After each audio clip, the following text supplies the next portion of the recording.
Better Taxes for a Better Future campaign is a coalition, and it's supported by about Dave. 20 organisations. It's campaigning for a tax system that will enable us to have the resources that we need to fund the things that matter, and that we do this in a way that is fairer. Just a reminder, people, if you are on the call, can you please mute? We're getting a bit of background noise. So before we get started, just a bit of an advert for the campaign. You can get involved in this campaign. There'll be some links in the chat that you can click on, alongside Better Taxes campaign, Tax Justice Aotearoa is also co-hosting this series, looking at how we can fund a better Aotearoa, and how we can get that revenue more fairly and appropriately. So as I said, today we're looking at how we can tackle poverty and inequality through better taxes. I always feel in any policy discussion I'm having around poverty that tax is like the elephant in the corner of the room that we ought to be talking about, but we don't seem to talk about it very often. I even in casual conversations with people, tax is often the elephant in the room, and we don't name it and talk about it. I think it's something to do with New Zealanders' reluctance to talk about money in general.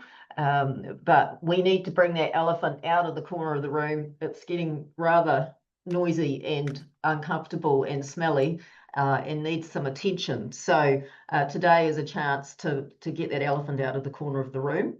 And we've got three really fantastic speakers. Max Rashbrooke, who is a writer and public intellectual with interests in economic inequality and democratic renewal. He's written several books. I personally have Too Much Money, How Wealth Disparities Are Unbalancing Aotearoa New Zealand, sitting by my bed, and I am actually reading it. I find it a useful book to take on the plane, just in case you get sat next to a member of the government. You can whip it out and have it on your knee and see if you can get a conversation going. But he's also written on governing for the public good and collective action and inequality. And he is an adjunct research associate with Victoria University's School of Government. And he's recently helped launch IDEA, the Institute for Democratic and Economic Analysis, which is a new public policy think tank. So welcome to Max, and we look forward to hearing from you. Alicia Sudden is the Kai Whakahaere Mātua Chief Executive of the New Zealand Council of Christian Social Services, which is a national umbrella organisation advocating for social justice and equity across Aotearoa, and it is a member of the Better Taxes Coalition. Alicia brings that inside knowledge of working in government that is so helpful to these discussions. She spent 7 years working at Parliament, including advising the former Prime Minister on child poverty, and is a senior advisor to the former Deputy Prime Minister and the Minister for Social Development. And last but definitely not least, Mark Gosche, who has had many roles in New Zealand, contributing to the well-being of New Zealand, which includes retired chair of Counties Manukau DHB, Housing New Zealand and Kāinga Order boards, former cabinet minister, MP and trade union leader. And he's held numerous governance roles in the not-for-profit sector and has worked in the public service and in the Pacific NGOs sector, specifically in the disability, mental health and older people's sectors. So we've got a great panel to lead us today into thinking about this issue of poverty and taxation. So just the format for this morning, I'll ask each speaker to speak, and then we'll have some time for questions. If you've got questions, can you put them in the chat? And then I will read out some of those questions from the chat for the speakers to answer. If you want a particular person to answer your question, can you please put that in with your question? We won't get through all of them, I'm sure, because we have about 300 people registered for this, so there'll be more, but I'll do my best to get a spread of the kind of questions that you've got. And this is being recorded, so it will be available later online if you want to re-watch things. And finally, just double reminder to keep yourself muted, lest your background music be judged by everyone else on the call. But it does make it helpful if we don't get the background noise. So the first speaker I invite to talk to us is Max Rashbrooke. Max, over to you. Kia ora koutou. Thank you very much for that introduction, Bonnie. Thank you very much, everyone, 100+ people for joining us on the call. Great to see that level of enthusiasm. Quick apology from me. I'm just coming off the back of a fairly hefty cold, so my voice isn't quite what it would normally be. I'd like to think that it's a bit husky, but I suspect it's probably more at the croaky end of things. Nonetheless, I hope you're all able to hear me. Just a brief second while I get my slides up. Great. Hopefully you should be able to see all of that. So we're here to think about inequality and poverty and how we might solve these things through tax. I'm going to tell you a big picture story about those issues in 6 graphs, essentially, 2 about inequality, 2 about poverty, and 2 about tax. And I guess we're focusing on these issues because they are some of the most fundamental issues that any society has to deal with. What is the distribution of the resources of income and wealth that allow people to lead good lives? What does the distribution of that fabric mean for the nature of the society in which we live and the connections between people and how functional, how together our society is? What do we do about the situation in which many people find themselves lacking the income, lacking the wealth that they need for a good life? These are some of the most fundamental questions that a democratic society confronts. And very often we look to government to solve them, at least in part, through the tax system. So these are really big, really intertwined issues that we have to grapple with. And I want to start by talking about inequality in the sense of income disparities, the gap between rich and poor in terms of what people earn. So these are disparities in people's salaries, wages, benefits, the money that comes in day to day or week to week. And I start with the disparity because I think it's the way that that income is maldistributed that leads to the problems of poverty and not enough resources for people at the bottom. So if we start with the income distribution, this is a picture of how the New Zealand economy has changed in the last 40 or so years. It goes back to 1980 and it runs through until a few years ago, which is at the last point for which we have data. And it's looking at what has happened to the incomes of 4 typical people in New Zealand. And as you can pretty quickly see from looking at the graph, if you're someone in the poorest 10th of New Zealand, or if you're someone in the middle of New Zealand, then in that 40-year period, your income's really hardly increased at all. Conversely, if you're in the richest 10th of the country, or particularly if you're in the richest 1%, so you're from that group of about 50,000 people, your incomes have doubled in that period of time. So that's a picture of the New Zealand economy in microcosm of the last 40 years. Our politicians have built an economy through tax cuts and through attacking the trade union movement, through reducing state house building, and through all other kinds of means, cutting benefits and things like that. Our politicians have built an economy in which the rewards go disproportionately to people at the upper end. Incomes at the top have doubled in the last 40 years, while largely stagnating at the bottom and even in the middle. One of the consequences of so much income going to people at the top is that there's not enough at the bottom for people to lead dignified lives. This, my second graph, is a graph of child poverty in New Zealand, again, over the last 30 to 40 years. And it's showing how many children are in families that are trying to get by on less than half the average income. And that's a really important measure because all the work that people do with family budgets tells you that that's about the point where people simply can't afford the things that other people in New Zealand can afford. They simply can't afford the things that are required for a decent life to participate in society to ensure their children get a good start in life. And we can see there that certainly the pre sort of Rogernomics era wasn't perfect by any means. We still had 6, 7, 8% of children living in poverty. But just as those income disparities have massively increased, so too has the proportion of families who are living in poverty. That doubled in the sort of the 30 years up to the arrival of the last Labour government. That government's policies, particularly the families package, the increased benefits to poorer families, increases in work for families, did reduce that level of poverty somewhat, but then it started to tick up again through the pandemic, as I think we're all aware of.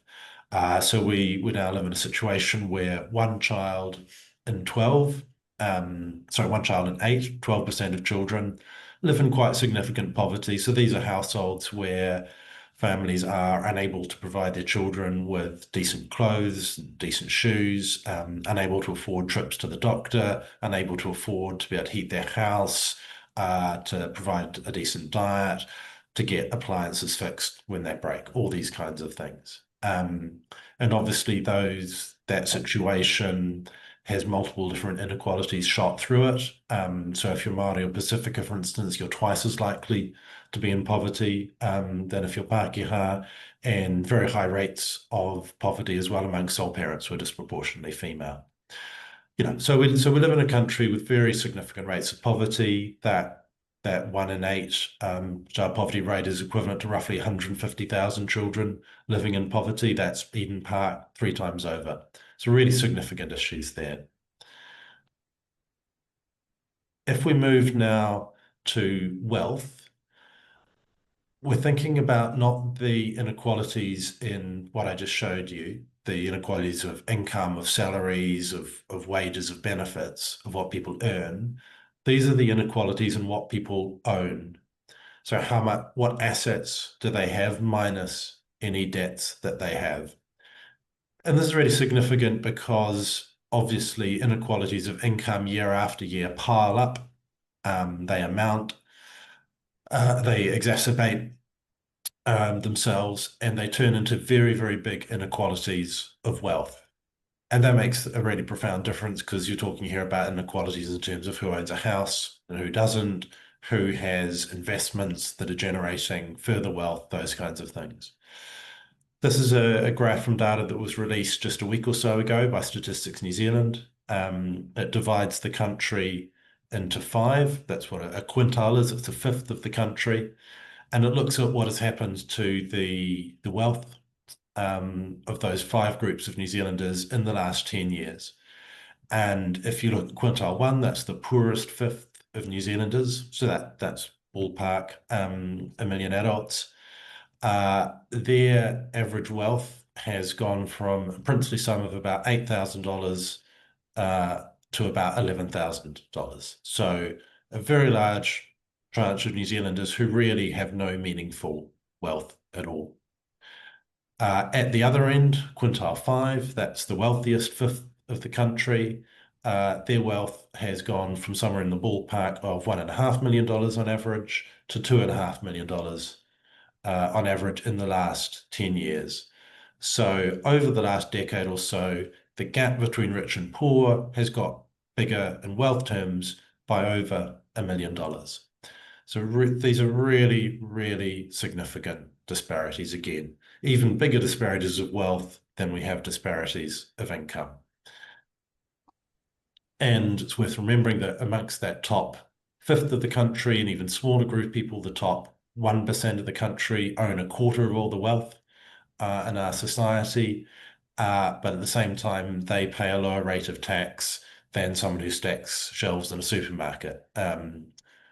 People in the richest families in New Zealand, on average, pay a tax rate of about 9%, whereas ordinary people pay a tax rate of 10.5% on the first dollar of income that they earn. And that's because those people in the wealthiest parts of New Zealand take a lot of their income as capital gains, and they don't pay tax on that, and they don't pay tax on their wealth either. And there is an outcome for that for the rest of New Zealand. So just as a situation in which most of the income goes to the top means there are a lot of people living in income poverty, a situation where most of the wealth is concentrated at the upper end means a very large swathe of the rest of us don't have the wealth that we need for a decent life. And one measure of that, which comes from the OECD, is that 60% of New Zealanders lack the liquid assets, so that's cash or things that can easily be converted into cash, like shares, that they would need to sustain themselves at the poverty line for just 3 months. And so what that tells you is that a huge number of us, most of us, are living in a situation of immense precarity. We don't have the buffers, we don't have the resources, we don't have the cushion that we would need if we were faced with a sudden life shock and we had to try to sustain ourselves at the poverty line. So very significant levels of poverty when you look at wealth, as well as when you look at income. Then come to the third leg of the stool, what I'm talking about, which is the tax system. And so the question arises, how has New Zealand historically tried to deal with these levels, these kinds of disparities through the tax system? What sorts of taxes have we levied in this country? This is, at first glance, a fairly complicated graph, but what it's trying to do is say, what mix of taxes have New Zealanders, as the New Zealand government, relied on over the last century or so to raise the revenue it needs to try to address poverty, to try to address social problems. So the graph goes back to 1903 and it runs through to 2011. And if you go back to the start of that graph, so the early years of the 1900s, you could see that the dashed line, which is customs and excise duties, were a huge part of government revenue. They really aren't anymore, although internationally Donald Trump is trying to do something about that, for better or worse, mostly for worse. But the other thing you can see down at the bottom left corner of that graph is that in the early 1900s, the New Zealand government took in quite significant revenue from a couple of sources that really aren't that important anymore, which we don't use anymore. One is estate and gift duty, so inheritance taxes. That contributed 1/10 of the total tax take. We also took in about 1/10 of the total tax take through a land tax. So those are the blue and the grey lines, and then you can see those dwindling to basically nothing by about 1980. What has happened since then is that the solid black line, that's income tax, has really taken over, along with GST, the dashed brown line, which really starts to play a big role from the 1980s onwards. So we used to have quite a rich, complex ecosystem of taxes, you could say. We're now very reliant on income taxes and on GST, which of course is very regressive. It takes a bigger slice out of the wealth, the income of the poorest New Zealanders.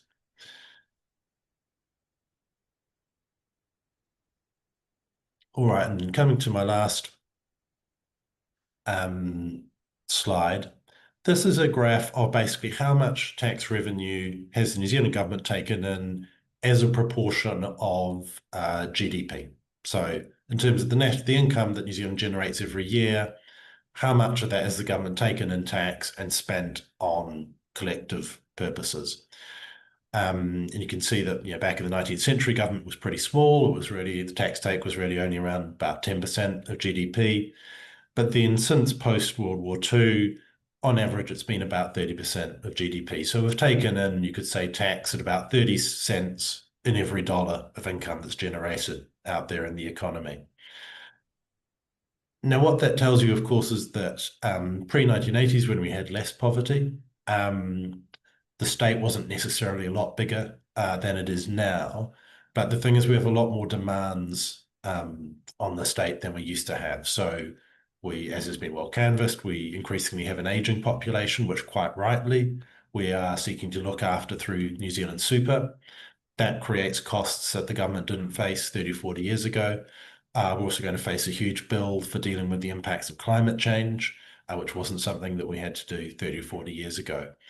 So fundamentally, we're going to need a larger government to tackle these big collective problems. We're going to need a larger state, basically a larger tax take than we did in the past. There are also other ways that we can tackle inequality and poverty, and partly doing that through wages, through strengthening the trade union movement, through bargaining is really important.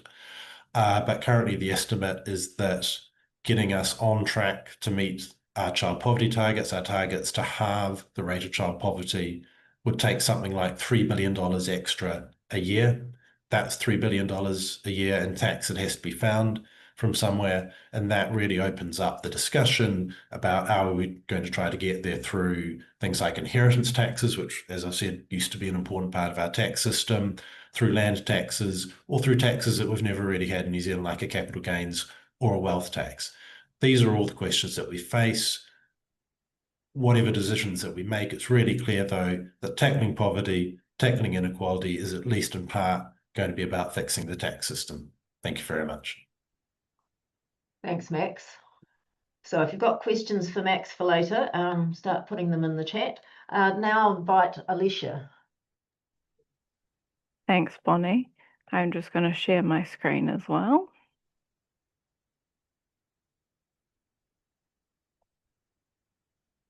Okay, wonderful. Thanks very much, Bonnie. Just want to acknowledge you and your contributions. We're really lucky to have Bonnie as a council member for the New Zealand Council of Christian Social Services to help continue to guide our work. Also just want to acknowledge Tax Justice Aotearoa for having us today. My fellow panelists, Max, who was one of the first people I talked to when I started looking into research in the welfare system. And Gosche, who obviously has an incredible legacy in the housing space. So really excited to be here with you all. So when the question around better taxes and the role of tax in addressing inequality and poverty came up for me, my first thought was very much on funding for the welfare system. So this is a mechanism we already have that's embedded in our system to redistribute income in Aotearoa where it's needed most. But obviously that has changed a lot over time. So I'm going to start by looking at the origins of the welfare system and then where we're at today. Our welfare system is recognised both nationally and internationally as being the first institutional form of welfare across the world. So we were really world leaders in this space. The Social Security Act at the time really focused on the need to protect people, to support them. Citizens were framed as deserving of state assistance, and the state was responsible for ensuring people had the ability to participate in society. It was an intentional intervention by the state against market forces to protect the well-being of our citizens. So the expenditure obviously has changed a lot over time. There's significant changes in population, policy, and other economic factors which influence it. When including superannuation at the moment, expenditure on welfare is around, and has historically been recently, around 1/3 of government books expenditure. So the latest available reports from Treasury show that we spent 54 billion out of a total of 180 billion government expenditure on welfare for the 2023-24 financial year. And obviously a significant chunk of this is on superannuation, around 22 billion per annum. And it's been pretty clear from Treasury that they don't think this is a sustainable fiscal position for our country. And we can see some other trends when we look at just the working age welfare more specifically, where you can see fluctuations based on the introduction of working for families, the impact of the global financial crisis, and various other welfare reforms over time. We know broadly that changes in expenditure and uptake of employment-related benefits in particular most strongly correlate to economic and unemployment trends over time. In 2019, when they were doing their work, the Welfare Expert Advisory Group, or WEAG, noted that since 2002, working age welfare spending has generally fallen as a percentage of GDP, and the exception at the time was the families package. So there's a lot of policy changes that have impacted what our welfare system looks like. There are some positive ones, which is really important to acknowledge. So the implementation and rollout of working for families, the families package, and the COVID response and subsequent investments. But there are some really notable changes which have left scars on our system and changed a lot what we think about for a collective and state responsibility versus individual responsibility for our welfare system. So a few notable ones just to point out, obviously the 1991 benefit cuts were really significant and were a really critical juncture where we saw a significant change in poverty in New Zealand as a direct result of this intervention. In 2013, there were further benefit reforms. One really notable one which continues to impact a lot of New Zealanders is that the benefit formerly known as the sickness benefit was merged with the unemployment benefit, and they were now considered job seekers. And we still see the ramifications of that today. There's also been a drive to find fiscal savings in our welfare system more recently. So a few that I want to highlight. One example is the reapplication regularity for job seekers has been increased, or is going to be increased from 52 weeks, so once a year, to 26 weeks. And this is estimated to save the government around 40 million over 4 years.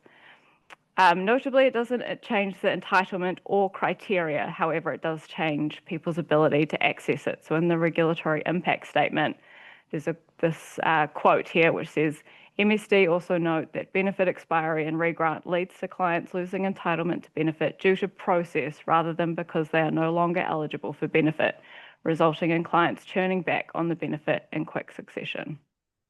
And soon, as many of you may have seen from recent headlines, we know that 18 and 19-year-olds will now have to undergo a parental income test in order to access the job seeker support. And this is, interestingly, obviously in contradiction with the state, on the one hand, identifying that parents are no longer responsible for these children under the Working for Family system. However, they are responsible for their children now under the job seeker support. All right, so what does this mean in our current system? Broadly, it means that main benefits are no longer at livable levels for people. In their recent income adequacy paper, the Child Poverty Action Group found that those on job seeker or supported living payment are nearly $100 per week below the income floor needed for basic necessities. This was similar to modelling undergone by Kōrehia Kai that found that job seekers and sole parent beneficiaries were between $94 and $162 below income sufficiency. There have been really substantive increases to income support in recent years, but as you can see from the Treasury modelling on the left, this gap will continue to widen and drop between main benefit and wages if we don't have continued investment in the ongoing indexation to wages. Main benefits are just one part of the welfare system, of course, so they are the first tier of assistance, but there's also a second tier, which is additional assistance for specific ongoing costs, such as childcare or accommodation. And then the third tier, which is theoretically just supposed to be for people in hardship and is tightly controlled, ad hoc and infrequent payments, such as special needs grants. But as you can see from the graph on the right, these special needs grants are becoming a more embedded part of people's access to welfare support as opposed to a one-off or ad hoc component. And we see these impacts further on our social services. So as noted in the State of the Nation report this year, the Salvation Army continues to see levels of need for food support that are 40% higher than pre-COVID levels, and they distributed more than 84,000 food parcels last year. We also know it impacts the wider housing system, which I'm sure Mark will talk about in more detail, but just to note that the accommodation supplement, a really critical part of the welfare system, is not currently providing a pathway from social housing to the private market.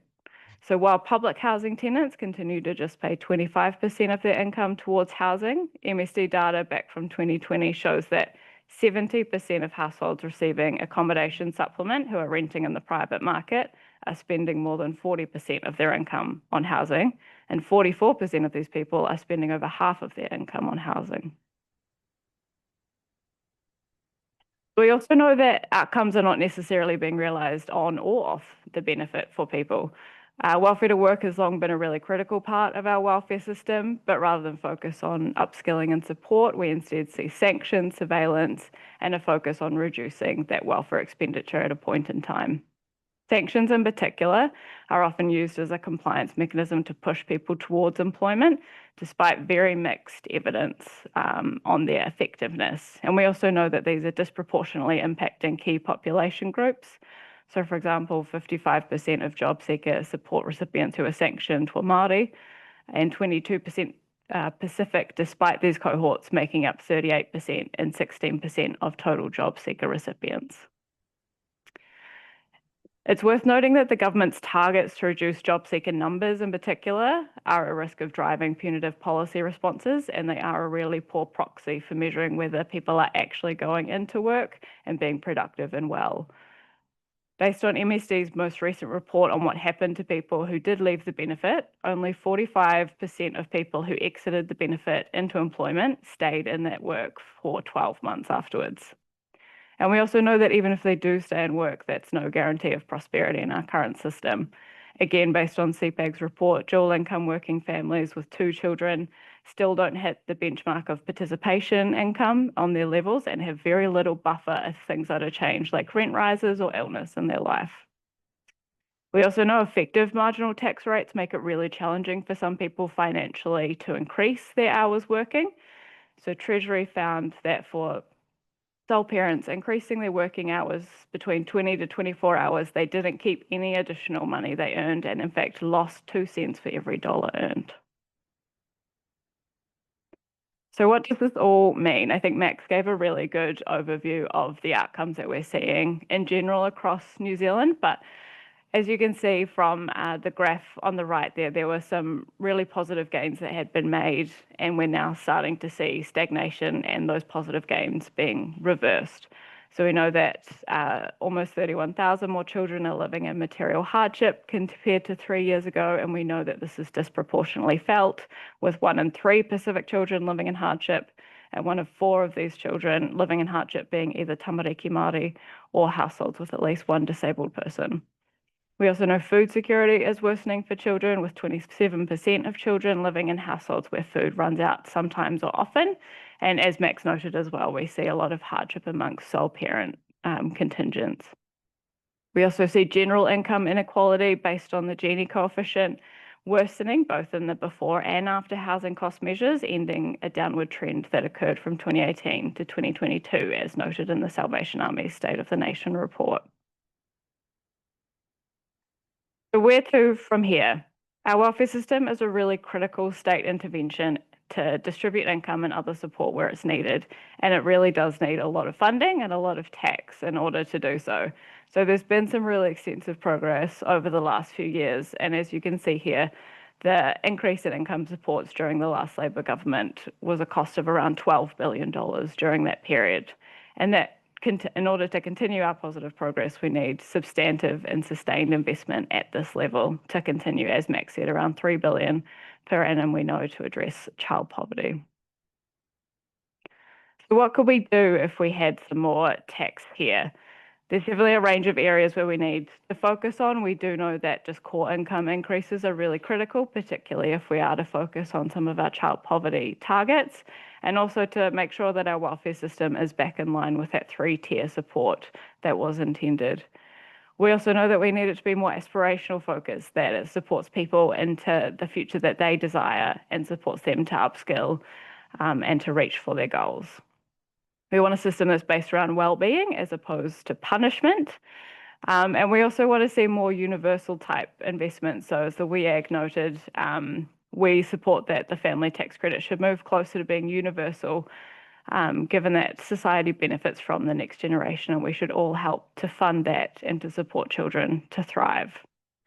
And as well as income support, we know that other interventions are really beneficial for families, particularly experiencing hardship. Things like family violence programs, disability support, and parenting support, so all really vital, as well as reducing that housing gap between social and private, so we don't have a backlog in our system either.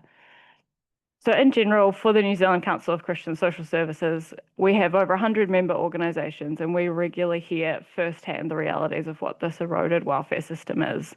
And so we're really advocating for more tax justice so that we can have an Aotearoa that really improves the lives of people. Thank you very much. Thanks, Alicia, for that sobering talk. Now I'd like to invite Mark Gosche. Kia ora, Tofalava, and I think it's Fijian Language Week, so Bulavanaka. Over the last 35 years, I've had involvement in the housing sector intimately and from the sides, and I've seen a constant seesawing of policy, which then reflects into those poverty statistics both Max and Alicia have shared. So I want to speak about the opportunities of getting our housing policy correct. If you get it wrong, as we did in the 1990s, you have a $2.1 billion accommodation supplement bill to pay right now, as I understand it, as a result of foolish policy to treat state house tenants the same as everybody else and move them onto market rents with a accommodation supplement to prop it up. I want to talk a little bit about the poverty that's caused by housing need. And at the moment, we see the tip of the iceberg, and it's on our media most nights. Homelessness, rough sleeping. That's just the tip of the iceberg. And what we don't see is the stuff that's been forgotten. I was housing minister when we reintroduced income-related rents in 2000. And the social allocation system for state housing had then an A, B, C, and D categories. The national government came along and took away the C's and D's. So what we're seeing is people who are still in serious housing need who don't even make it onto the wait list. And we wonder why food banks, etc., are reporting record demand. So where have those C's and D's gone? I'll give you a bit of anecdotal evidence. And just to give you the flavour also, you have to be about an A17 to A20 to even have a chance of getting a state house at the moment, or a public house, or a social house, whatever we call it at the moment. So here's a couple of anecdotes. I was the chair of Counties Manukau DHB through the COVID lockdowns. You'll remember that essential workers were first to get the COVID vaccines when they came about. So people were tasked with calling those essential workers to find out how many people were in their households. And it was eye-wateringly scary because instead of, thinking there's a little bit of overcrowding there, we were getting reports of 17 to 18, even 20 to 30 per household who would be eligible for those vaccines. When I chaired Kāinga, we did a survey in Mangaru to find out what the real level of overcrowding was so we could build more new, larger family homes. And that sort of gave us some evidence that there was a lot of unreported overcrowding. And what comes from overcrowding, as we know, are all the downsides in health and education. I had a meningococcal disease outbreak in 2000 odd that had to be dealt with. So we put into place healthy housing programs, etc. But there's ample evidence that all sorts of governments have done surveys on, and it shows that if you have good public housing, you have a better engagement with health, so people actually become healthier because they don't just sit there and don't go to the doctor. A better engagement in education because children are not constantly moving from one suburb and one house to the next. There's less reliance on welfare. There's less engagement with the justice system and so on. So to a degree, what I'm talking about is a better use of tax dollars. And the question is then, why would you spend it in the public housing or the state housing? And the simple answer is it's cheaper than the alternative. If you just want to look at it from an economic rather than a social outcomes perspective, Kāinga borrowed at less than half of what the community housing sector can get in terms of its interest rate. At its worst, when I engaged with the community housing sector, they were being asked to pay 10% interest. Kāinga was well below that, well below half that, because it was able to get borrowing at the government rate, which is always cheaper than anybody else. So just the cost of borrowing is a very good example of how you do it. Kāinga had a very strong balance sheet. It was accused of and portrayed as being too heavily indebted, but governments always borrow to invest in new infrastructure. That whole portrayal of Kāinga Ora is a nonsense, and it was done for political reasons rather than for any economic sense. And that debt, by the way, is repaid through government revenue. So if you borrow for social housing at a much more expensive rate, the government has to finance that borrowing through its rent that it pays to the landlord, which is either Kāinga Ora or community housing. So again, the cost ongoing is better for a state delivery of public housing than it will ever be for anybody else. That's just an economic hard truth. And that system needs to be tweaked because it wasn't working very well, but it is a good system. So what does that mean in terms of the economic effects that building state houses have? Well, I looked at the 22-23 year because it was the year that I was still chairing Kāinga Ora, and it was where it was really hitting its straps. It was spending about 2.5 billion per annum into the construction sector, the private sector, to build those houses. That delivered about 2,890 gross, 2,500 net new state houses. 4,900 whānau went into those houses because you've got churn in the tenancies, so you get more people going in to replace those who have passed on or moved, and those also going into the brand new houses. There are about 6,300 under construction or contracted in June 2023, and those have been built because the new government came in and said it would respect those that had been contracted. So over the years of Kāinga Ora and its predecessor Housing New Zealand, well over 10,000 houses were added to our public housing sector, plus some in the community housing space. And it started to make a difference in terms of that, into that poverty level, but we're still very low percentage-wise in public housing versus private housing. We're about 3 to 4%. The OECD average last time I looked was about 5 or 6%. So if you're looking at efficient use of taxes, which is the other side of the argument about raising more taxes, but how do you spend better the money that you've got? And we hear a lot about that, and what we see is cuts, removal of services, but no real good look at about how we spend it and how we spend it well. So the other thing I want to touch on in Kāinga Ora's experience was innovation. 19% of those new houses were universally designed. About 30% of state house tenants report that they have a disability. So we were on the way to addressing a much needed problem of not enough sustainable housing, not enough universal design housing. And we know that that's just going to get worse, and that's a cost that the state has to bear somewhere else in its budget. Sustainability and energy poverty, well, all of those brand new houses were built to Home Star 6, double glazed, higher insulation levels. And the difference that was making on power bills for tenants was quite dramatic. Solar energy, passive housing, better materials like CLT, the cross-laminated timber, all of these things were being done by Kāinga Ora in a way they were helping the tenants that we were housing at the moment. But more importantly, it was also showing to the wider housing sector that you could build houses in New Zealand relatively cheaply, and they were much better in their long-term sustainability and much better in terms of energy costs for those who were living in them. Hugely important when you think about the effects on health and education. That innovation space, and I'm looking at my clock, so I want to finish fairly quickly, but Kāinga Ora also set up its own building consent system because the council system was broken or just couldn't cope. It set up a housing development system that saw a 30% reduction in costs, an 80% reduction in build times. You heard nothing about this because it was popular to bash Kāinga Ora rather than to look at the innovation it was leading. And the overall cost of housing in New Zealand is absolutely over the top.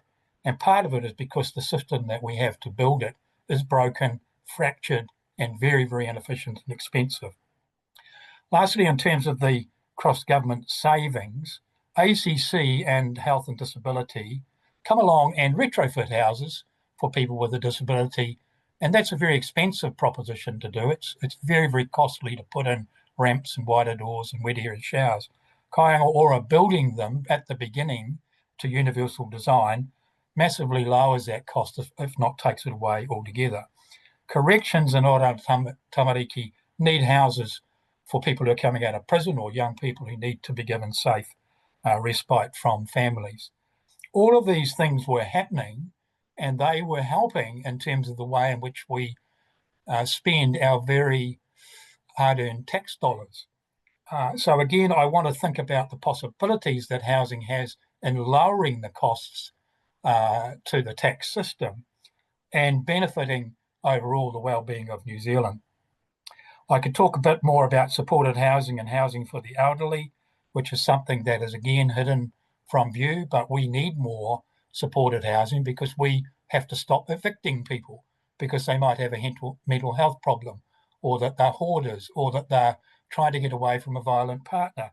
And the answer is not to evict people, but to shift them into a supported housing environment. Our poverty levels are driven by the lack of a cornerstone, which is housing in New Zealand. And I want to finish there by just saying we've heard a bit lately about political consensus. And up until 1990, we had political consensus largely about public housing, state housing. And there is a chance to bring it back because the cost otherwise keeps putting pressure on the tax system. It leads to debates like we're having today about, do we introduce more taxes? Of course, we have to have that debate, but we also have to have a serious look at, are we getting good value for the taxes we currently raise? And we showed in Kāinga Ora that we can do better, and that should be carried on. Sadly, it was just stopped, and we now see empty houses boarded up, land that's been stripped of those old houses, people living on the street. But worse, it's the hidden homelessness that is driving so much of our social dysfunction. And that's the stuff I talked about in terms of the hidden homelessness.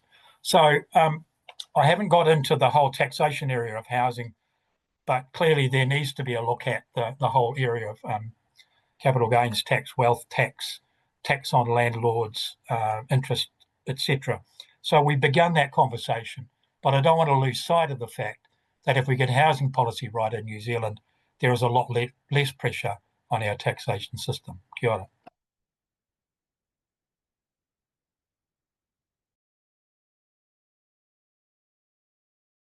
So, hopefully I've unmuted myself now.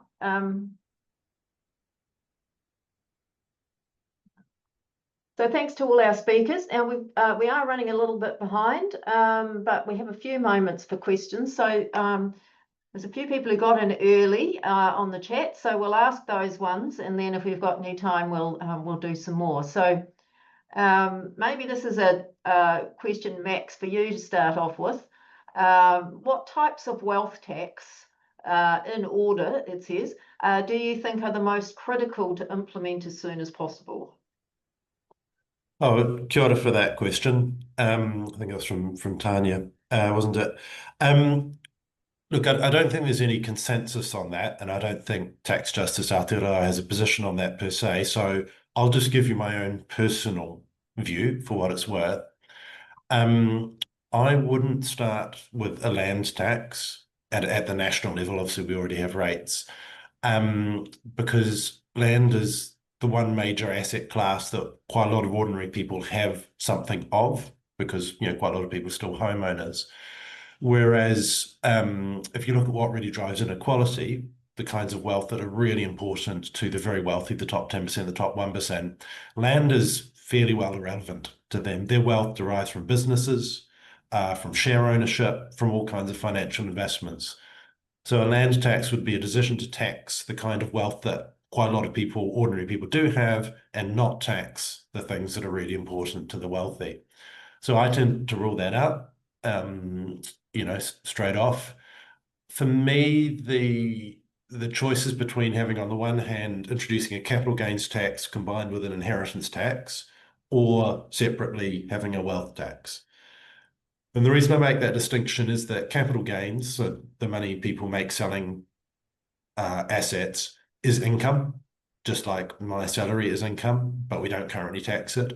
Inheritances, big chunk of money coming into your bank account, that's also income. It's big, lumpy, irregular income, but inheritances are also income. So you could simply say we want to bring capital gains and inheritances into the income tax net. And if we did that, then we'd be basically actually for the first time taxing all the forms of income reasonably fairly. Or you could say we want to sort of short circuit that process and let's go straight for the wealth that exists at the upper end and have the kind of net worth tax that the Greens have long talked about, small levy on the very largest fortunes, maybe the top 1%, the top 0.1%. And that wealth is accumulated through capital gains and inheritances. So in the end, they sort of do slightly the same things, but I think that's really the choice. Capital gains plus inheritance tax, that's one option, or a wealth tax is your other option from my point of view. Right. Alicia or Mark, do you want to make any comment? No, just support Max's. Yep, great. I think the biggest problem we have at the moment politically is people don't understand the wealth tax. I think people understand the capital gains tax is much easier to get your head around.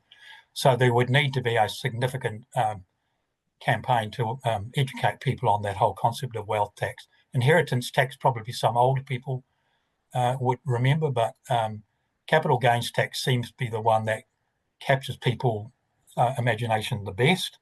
And I think I agree with you, Max, you'd have to start there because it's what's politically doable that's important if we're going to get this change to happen. I'm going to jump over changing the capitalist system question. I don't think we've got time for that one. We might get back to it in a minute, but there's a question about what does the panel think about an inheritance tax as a way of offsetting the cost of New Zealand superannuation, where people have used superannuation to accumulate assets rather than needing it as their basic income requirement. Yeah, look, I'm happy to have a go at that. I mean, I think that's quite a reasonable intuition. I think that story also applies to capital gains tax because capital gains, income from selling assets will disproportionately go to those who have assets, and that's the wealthy. And I think it's going to be very hard to maintain for much longer a system whereby we pay increasingly large amounts of money for the healthcare and superannuation of older people while using a tax system that taxes the things that are earned by younger people, which is wages and salaries. I think we're going to have more tax that affects older generations, capital gains tax, inheritance taxes, absolutely. And just to pick up on another question, any sensible inheritance tax only affects the largest inheritances. The Irish version, for instance, I think you pay no tax on inheritances up to 300,000 euros, which is something in the ballpark of $500,000, $600,000. So they're very much, in fact, we should probably start calling them taxes on large inheritances or taxes on large fortunes to make that clear to the public. Thanks. Can I just add a little bit there? It's a little bit goes to the system question that we hopped over, but I think Max mentioned it in his presentation. Our incomes are just ridiculously low. New Zealand for the last 30 years has driven itself into a low-wage economy. And until we start to address that, you can't address it just through tax. I'm not saying we shouldn't do tax, but a multiplier of 2 or 3 to buy a house when baby boomers like myself were entering into the housing market, it's now 7, 8, 10 times your income. And until we do something about the income, the taxation system can't address that. And that goes to tying these two arguments together, not just about a fairer taxes system, but a fairer income and wages system as well. Yeah, if I could just pick up on those points as well. I think it's really important to think about the full spectrum of older people who are on superannuation. And so what we're seeing is a real divide in those who have assets and those who don't have assets as well. And so it's really important to understand in that conversation, what are the needs of those who are heading into retirement, which we know is going to be a growing contingent who don't have any assets, and how they can still live well, full lives as they head into retirement, even if they haven't yet got the capital along the way accumulated, like some who have a lot built up.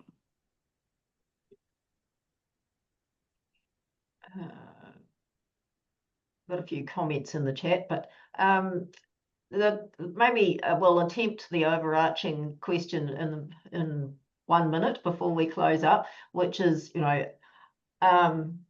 is really around, is it worth tinkering around with capitalism, or do we really need to look at a broader change, broader systems change? Alicia, do you want to start with that? It's a very big question. I think, Yeah. I mean, I think in hindsight, we've seen really clearly some of the patterns of neoliberalism and how that's changed the structure of our society over time, and what that has looked like. And I think there's a lot of discussions and considerations of what kind of a new mode of that could look like moving forward. I think it is hard to think about it at the time. But I think also what we found, I guess, in the welfare space with some of the work from the Welfare Expert Advisory Group, for example, is that the basic structure of our welfare state is not inherently problematic, but it is not functioning at its best. And there does need to be a lot to bring it back to that original state where we agreed that as a country, the government is responsible for the well-being of its citizens, and we have a lot to get back to that point. But I think that general premise that the government is responsible for the well-being of its citizens and should intervene against market forces to maintain that is really important. And I think we can get back there. And I think all of us wouldn't be working in this space if we didn't think there was hope for that in the future.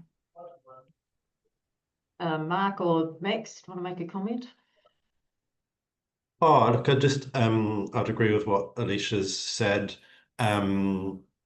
And all I'd add is it's always worth thinking about, is there a better system than the one we have currently? But I'd also observe that, to use a well-worn phrase, there are many different varieties of capitalism.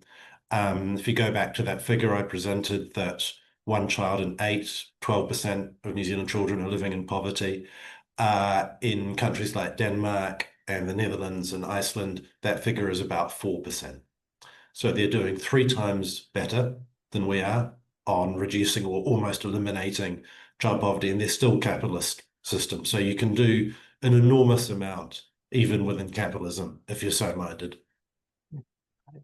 Mark, any? I think, I guess my political activity goes back to the late 1970s. So I was part of the Labour Party through the 84-90 experiment, and we're now seeing the worst outcomes that were started back then. And hopefully New Zealanders have lost their appetite for it, because we've got a crashed economy as a result of people wanting to return to those bad days that were exacerbated in the 1990s. And this whole idea of shutting up shop as a government closes down your construction sector, your retail, your hospitality, and people are then wondering what the hell did they vote for. Hopefully we can see a kinder form of capitalism that was the sort of capitalism that I grew up in. And there are policies that don't have to be reinvented, which we've seen it operate very well in New Zealand, like state housing, like public education, like public health that's well funded. So hopefully New Zealanders of the younger generation are now woken up to the madness that my generation imposed upon them, and we'll see some sort of better form of a capitalist society without going into an argument of whether you need to change it altogether.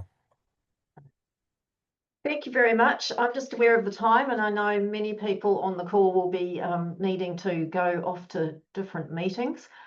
So if you've got further questions on tax, put them in the chat, and I'm sure we can try and get some answers put somewhere for people. But I'd just like to thank our 3 speakers, Max, Alicia and Mark, for their time and their contributions. It is a bit sobering, but I think, we have good examples from the past and other places that we can draw on. So there are solutions out there. It's getting the appetite politically and publicly, I think, for those solutions to be implemented that we really need to work on, and that I know that all of us, many of us on this call, will be putting work into doing just that. So I always like to remain hopeful. One of the things about the Salvation Army is that we say we are founded on hope. And so we always go forward on the assumption that we can actually achieve some positive change. So thanks to all of you who've joined us today, and you know, for joining us and thinking about these key issues. And I'd like to thank the Better Taxes Coalition for and staff for putting in all the background work to setting these things up. They don't just happen, someone has to organise it. So thank you very much for the work that you've put in with that. Just a final pitch to get involved in the Better Taxes campaign, because I think the more that we can get this message out there, that there are other options, and that they do work, that we don't just have there is no alternative is not a solution, but there are other solutions that we can look at. The more we can get that out there, I think the more chance we have of achieving positive change. So you can sign up to get involved on the link in the chat. There's a form you can fill out to volunteer when you sign up.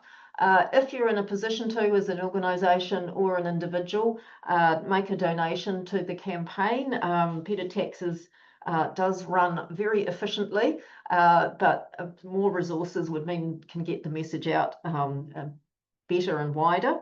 So all the links for all that are in the chat, and they'll be circulated after this webinar. And just a little, finally, an advert for the next Tax on Tuesdays session, which is about funding. You know, the overarching theme is funding a better Aotearoa, and the next one is about the revenue that we need to respond to climate change, and that's on the 21st of October at the same time. So the link to register for that is in the chat or on the Better Taxes and Tax Justice website. And if you sign up for the mailing list, you don't get bombarded with things, but you will get advance notice and the links to register for the Tax on Tuesdays seminars. So once again, a thanks to our speakers, and I think we could have gone on for another couple of hours, because I've certainly got lots of other questions I'd love to ask.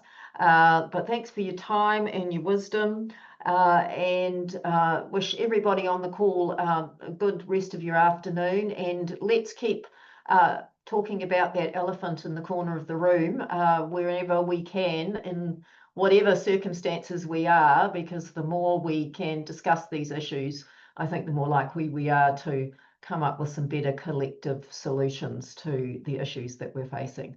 So kia ora, and thank you everyone, and we hope to see you again on another Tax on Tuesdays.